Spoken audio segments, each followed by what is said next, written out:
My Life and Ethiopia's Progress, Volume 2, Chapter 1, The Debate and Resolution at Geneva, Mussolini's Speech Against the Covenant of the League of Nations, The Decision to Make Our Residence at Bat, The Administration of Our Government from GORE.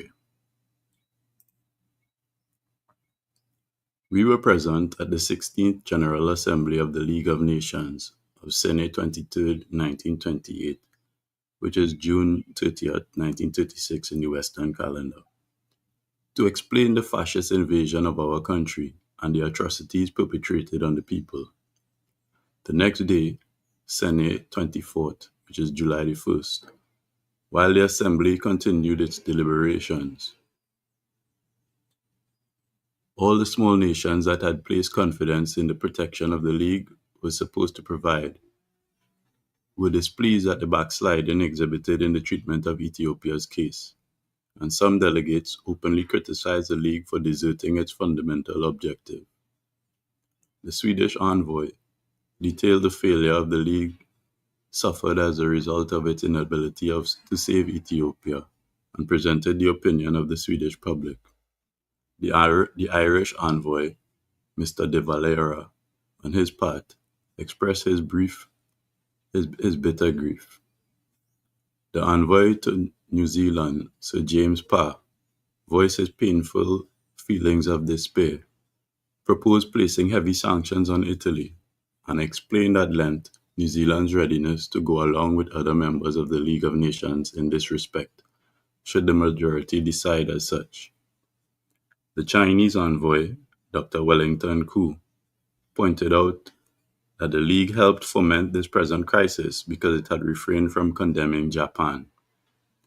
The Iranian envoy also indicated that no treaty could be operational unless a spirit of truth prevailed in the Assembly. The Spanish envoy added that it was not the weakness of the covenant per se that had failed to save Ethiopia. It was good in and of itself. What proved to be bad was, he exclaimed, the means adopted to enforce the covenant. The Soviet envoy, Monsignor Maxim Litvinov, criticized the League for failing to impose sanctions soon after Ethiopia and Italy had found themselves in conflict, and before the situation escalated into serious trouble. He added that a few countries had imposed the proposed sanctions, but with no visible result. Since the League had earned the confidence of even non-member countries, had the sanctions been strong from the outset, any aggressor would have been deterred. However, the handling of the sanctions was not comprehensive enough and created the present problem. He reminded all member countries that, even now, in view of Article 16, they should realize the obligations by which they were bound and, beyond imposing sanctions, should provide military assistance. The South African envoy, Mr. Charles Tiwota, stressed that the sanctions which were imposed on the aggressor state should not be lifted, and stated that it was not enough to pass resolutions concerning the relations between governments. We should be able to demonstrate our courage by translating them into practice.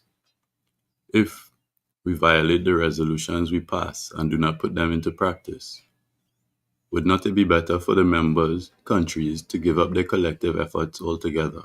He added. The English envoy, Sir Anthony Eden, said, Yesterday we listened to the majestic speech of the Emperor of Ethiopia. The speech did not fail to move the hearts of each one of us. Surely, we had imposed economic and financial sanctions on the aggressor, but it did not work. Only military force can alter the situation in Ethiopia at this moment, but I do not think the current international situation will allow us to use military force. All the same, we have seen that the sanctions did not work, and it is better to lift them. For the time being, I need only remind the League not to recognize Italy's victory.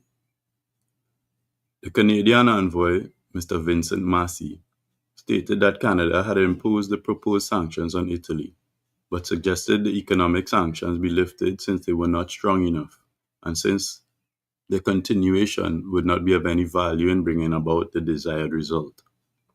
The Austrian envoy, Mr. Emmerich Flügel, the arch supporter of the fascist government, said, Italy is a country inspired by the principles of the League. It is also the herald of the sanctified good news of civilization. The Hungarian envoy voiced similar collaborative opinions. The economic sanctions bore no fruit because Britain and France feared that strict imposition would spur Italy into joining Hitler, the man who had armed Nazi Germany and who had begun harassing European democracies. Thus, the economic sanctions were imposed half-heartedly and lightly. One peculiar was that if it uses impose an oil embargo, such an action was presumed to lead to misunderstanding with America over the freedom of traffic. For this and other reasons, it remained possible to stop Italy's aggression. We, on our part, prepared to draft resolutions to by our delegate assembly and delivered them to the General Secretary of the League via the leader of our delegation, the Asma Sibus Amanuel. First, if a country were to be subdued occupied by force of arms, let not the government of the occupier be recognized. Second, since in accordance with Article 16 of the Charter of the League of Nations, Ethiopia was entitled to receive assistance, let the Assembly, in consultation with the Finance Committee of the League, and in agreement with the capacity which the Ethiopian government claims to have, support and approve a loan of £10 million to Ethiopia under the guarantee of the member states. That same day, the French envoy presented a draft resolution containing such ideas as lifting the economic sanctions and accepting the annexation of Ethiopia to Italy as a fait accompli. The next morning, these resolutions were presented to the General Assembly, which, without discussion or objection, upon the recommendation of the President, referred the matter to a committee which was scheduled to meet in the evening. After the committee had deliberated, the communiqué which came out the next morning disclosed that the suggestions of the French envoy had been criticized by the small nations, and since the sentence which ostensibly recognized Ethiopia's annexation by Italy weakened Article 16, modification was suggested. The committee did not complete its assignment and was instructed to meet on Saturday, Sunday 27th, 9 a.m., shortly before the General Assembly scheduled to meet at 2 p.m. Our envoys opposed the tight schedule in order to avoid hasty decisions. According to the standing regulations, the Assembly notice should have been given before any decision was to be taken. As we learned from our delegates, the decision was made to call upon each country to vote on the recommendation submitted to the delegates, and it was felt that all were inclined to betray Ethiopia. On the issue of lifting the sanctions, co-opposed the details of the draft resolution and out of the meeting. The countries present were called in alphabetical order to cast their votes. 44 voted in support of lifting the sanctions. Ethiopia opposed, and 4 countries abstained. The president of the committee announced that the proposal of the General Committee, that is, that Ethiopia already had been annexed to Italy, was rejected owing to lack of support. Then he reported that the £10 million loan that we requested had been voted upon, and 23 countries opposed, 1 country supported, and 25 countries abstained. The first Geneva judgment ended in this manner, and the next meeting was scheduled for September the 21st, 1936. Mussolini, on his part, gave the following long speech about the sanctions that had been imposed on Italy. The fact that the whole world conspired against Italy was an irrational act, and there is something that those who live in Britain should know. That is the fact that the so-called League of Nations is an empty and defunct machine when it comes to the dispute between Italy and Ethiopia. Italy's glorious deed will be recorded only when the dispute between Italy and Ethiopia is settled outside the confusion of the League of Nations. I have dismantled the government of Ethiopia. The representatives of a vanquished country should present the Geneva Assembly. We have not forgotten that the League levied an unprecedented punishment on the Italian people. We will not forget it in the future. The League, intended to decimate the people, the households, and children by starvation. It also attempted in vain to obstruct the efforts of our military, which was on a civilizing mission. It did not succeed, however, since the League was confronted by the formidable unity of the Italian people, which is ready to sacrifice anything and is able to fight even against 52 countries. Thereafter, it should not be necessary to involve the League of Nations in the remaining political efforts to bring peace. In 1935 AD, we concluded an agreement with France. While an expansion of the agreement along the path of genuine friendship was being considered, the issue of sanctions came about. We were a bit disappointed at the sanctions. When this happened, the winter was just beginning. The winter passed, spring came. Our victory came with the spring. Yet the sanctions remained strictly in force. 2 months after we entered Addis Ababa, the sanctions were still in force. France was still referring to the old records of the League and continued to believe that the previous government of the Lion of Judah was alive. However, except in the records of the League, the truth is that, due to our victory, the Emperor's government has expired. I leave the reader to judge what the consequences of Mussolini's threat might have entailed, had not God, in his kindness, changed the situation. At the time, the possibility for peace hinged upon the guarantees of collective security as provided in the regulations and procedures of the League. Mussolini, however, invaded Ethiopia and began to jeer at and insult the League of Nations, saying its charter and its procedures were useless pieces of paper and that the League was a worthless forum for bickering. As a result of these abusive and inflammatory words, many countries began to shiver visibly. After this, we returned to London from Geneva. We received the necessary assistance from the people and authorities of England, who showed us hospitality during our hard times. Deciding to make our residence at Bath, we bought a house called Fairfield, and, with renewed vigor, continued our struggle. A number of English people provided us with sound friendship in our diplomatic struggle by condemning the aggressor. Even earlier, in 1928 Ethiopian calendar, which is 1935-36 in the Western calendar, when Pierre Laval, then French premier, made a clandestine agreement with Mussolini on matters which involved Ethiopia, they had expressed their friendship. It is a matter of recent memory that many English people rejected the idea which the former British Foreign Secretary Samuel Hoare proposed with Laval to stop the war, because they thought the terms were not only favorable and rewarding for the aggressor, but also supportive of the atrocities it had perpetrated.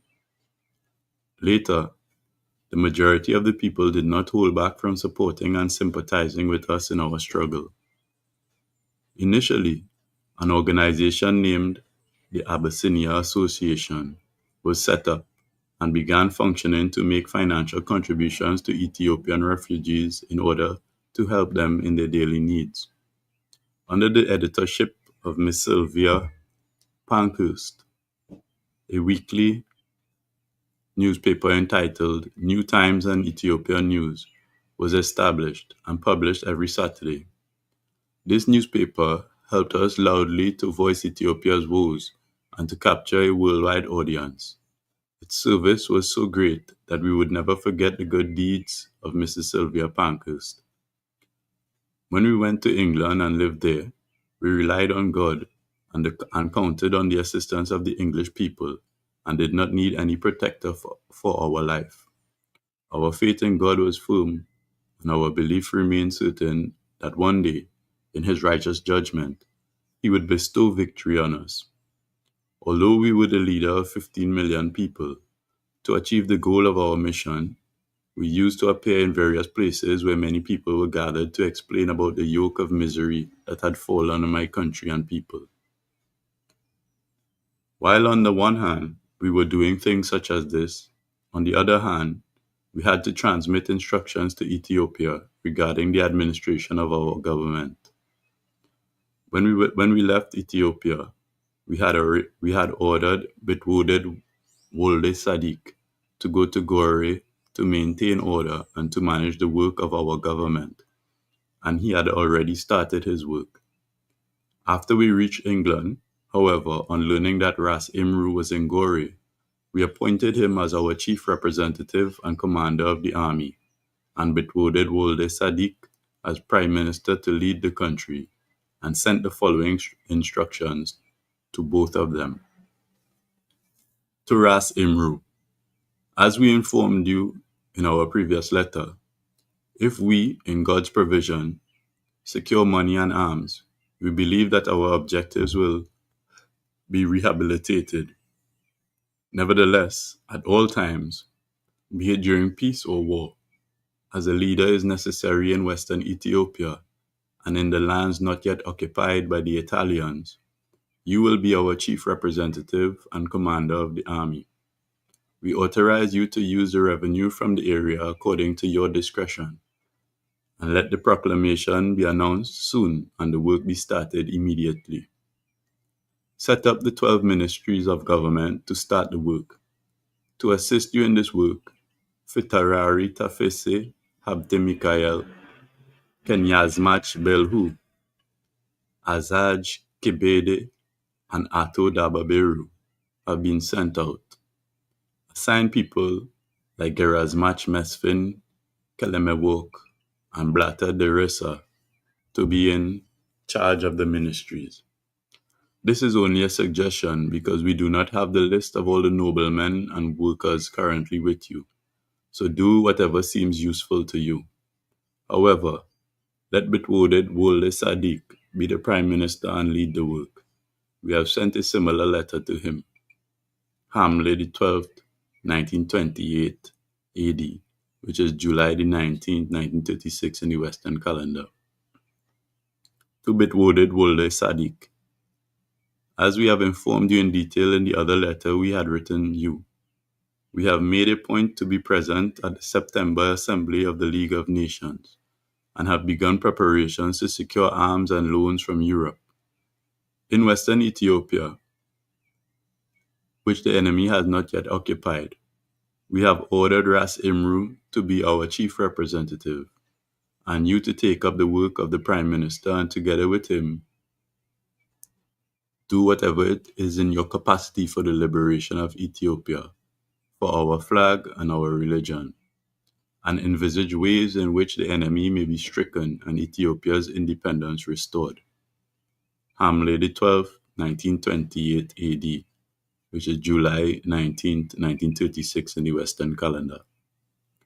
What was in our mind was to be present at the League of Nations Assembly, which was to be held in the month of September to speak about Ethiopia. Then, after securing arms and financial assistance, proceed to join our army at Gore to continue the struggle. Thus, we sent our messengers, Fekade Selassie Heroi, our Lord Chamberlain, Kenyazmach Belhu Degafu, the sons of Ajas, Wokene, Benjamin, and Joseph, to hand over a message to Ras, Imru, and others. Fekade Selassie Heroi came back to us with their reply and later returned to Gore. The rest remained there. We wanted Ras Getachew Abate with Ato Ephraim Tewolde Medine to enter Ethiopia through Gambela and join our army. We gave him, the Ras, a passport and money and he left. However, he remained in Cairo for a while, making all sorts of excuses, and eventually deserted us and defected to the Italian side. Although greatly disappointed, our trusty Ato Ephraim, however, returned to us and resumed his service.